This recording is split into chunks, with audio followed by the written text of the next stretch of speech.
way back into before recorded history, women gathered together and there were deeply spiritual teachings. They were the keepers of this psychic, energetic, emotional landscape. And through trial and error, through many generations of looking at the world around them, doing the same kind of reading of the different dimensions. It was also a time when it wasn't this like intense materialistic focus that we have now.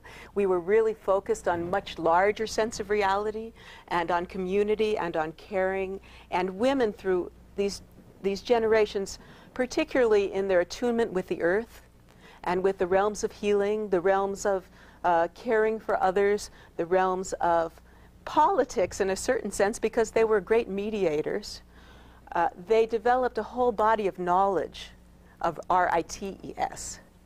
But as we know, with the advent of the patriarchy, those rights were systematically taken from us.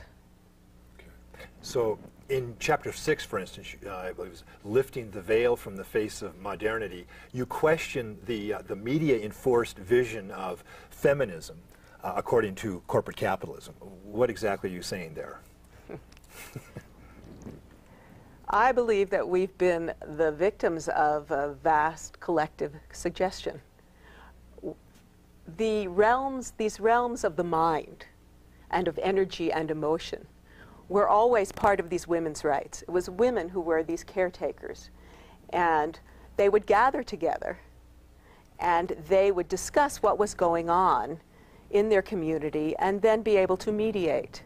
Well, these realms were systematically taken over from the Inquisition on by the forces of the patriarchy. And particularly with the advent of the written word, the rites that are very energetically based, they have to do with vibration and gesture and seeing, reading like skin color and tone and all of these kinds of energetic domains. All of a sudden now we had a form that was very linear, and they could control our minds by what was written. You know, and these writings became almost exclusively the property of men. And to continue on this trend, you talk about mind control and the high priest of propaganda, a.k.a. Public relations. There was a man named Edward Bernays, the father of public relations, who was the nephew of Sigmund Freud. And he wrote a book called Propaganda. He was a very powerful and important man in this country, and now is celebrated with, you know, they give awards in his name at Harvard University and such. But he is the one that came up with these things like that are common practice now, where you get third-party endorsement, you have doctors endorsing a product and they've never even used the product. He would have you know, advertising dollars paying off people to really, in a sense, just feed our minds images that were created by people who did not always have our best interests at heart. Really what they were interested in was selling products. And some people may not be familiar with Edward L. Bernays, but what is he most famous for in terms of something that women are doing now that is pretty damaging to themselves? Well, for women, he was the one, there was the Easter parade, and he was given the task of selling cigarette smoking to America. So he had these women marching down Fifth Avenue in the Easter parade, smoking, puffing away on the cigarette, the male symbol of power, to show that, you know, even women could be liberated by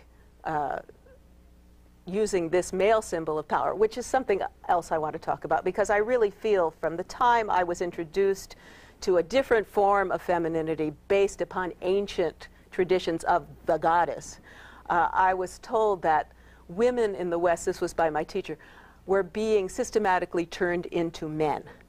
And what do they mean by that? That we were taught to emulate men, to have men's values. We were taught to want to manipulate and control, and particularly be torn away from our sisters, and rather than have this community and sacred sisterhood that really cared about each other and then could care about the world, now, you know, we were pulled apart. We were taught to be threatened, be jealous of other women. Everything was focused upon the male as the most powerful. We were supposed to not anymore just be of service, but be subservient. Very good. So the Gloria Steinem brand of feminism, which is the women should pick the guns up and stand in the trenches with the men, is not exactly feminism. No. No, that's a masculine overlay. Okay. Women throughout history have been really the loving, caring, nurturers, more than that. You know, they have woven the fabric of life itself. You know, the child comes out of the woman's body. She is the first teacher. She holds the spiritual truths and the moral values and transmits that. If the mother is out fighting, shooting guns, you know, what kind of moral value is that? You know, it's in her hands to hold and cherish that life and the life of everyone around her. Very good. The role of sex, men versus women. Sex is the most extraordinary spiritual practice that we have at this time. In the ancient traditions, it was one of the means, because it's so physical and direct, for a man and a woman to directly experience the divine union of God and goddess. The body is a temple of divinity, very different from, you know, the wrathful, jealous God that we were raised with, who doesn't even have a consort anymore. Poor man, he has no woman to soothe him. You know, so sexuality is this a gift of being a human being. And it's an incredible way for man and woman to deeply, deeply connect, not only with each other, but with all of what I call the luminous realms of the cosmos. Because the energy is flowing, and when it's channeled correctly, you have an extraordinary experience. Now you kind of allude to the demonizing of women in this male versus female. What's the hidden history on that? Well, come on. Look at look at the Bible. Eve is known for, you know, eating of the tree and causing the fall. Just because she wanted some knowledge. Because she was curious. Well, women are not allowed to be curious. You know, women are the evil seductresses. Well, if you look at history from a different perspective than what we've been told of Western history, the one that comes out of the ancient teachings from many cultures, the Indo-Tibetan and the alchemical and the native cultures, you know, we did not start out as these accursed things who have been evolving.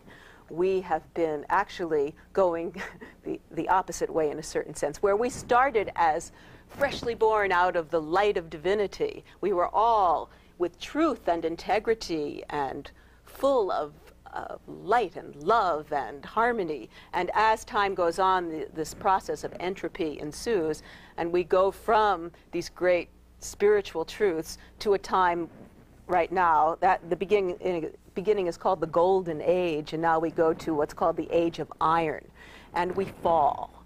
And the fall is into materialism. Not only we become very dense physically, and we become dense mentally, until we're living in a time.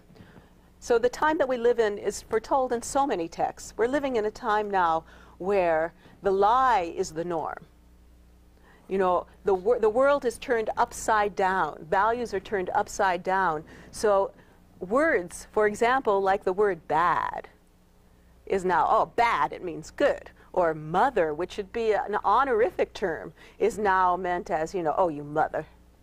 It's horrific. You know, this is what we live in. And women have been, for a long time now, half the cycle is dominated by these patriarchal values that get more and more intense until we're living in the political and social atmosphere that we live in now, where the world is being raped. The earth itself, which is a manifestation of the feminine, is just being completely abused. you know, women, yes, are gaining power in politics and, you know, in many realms.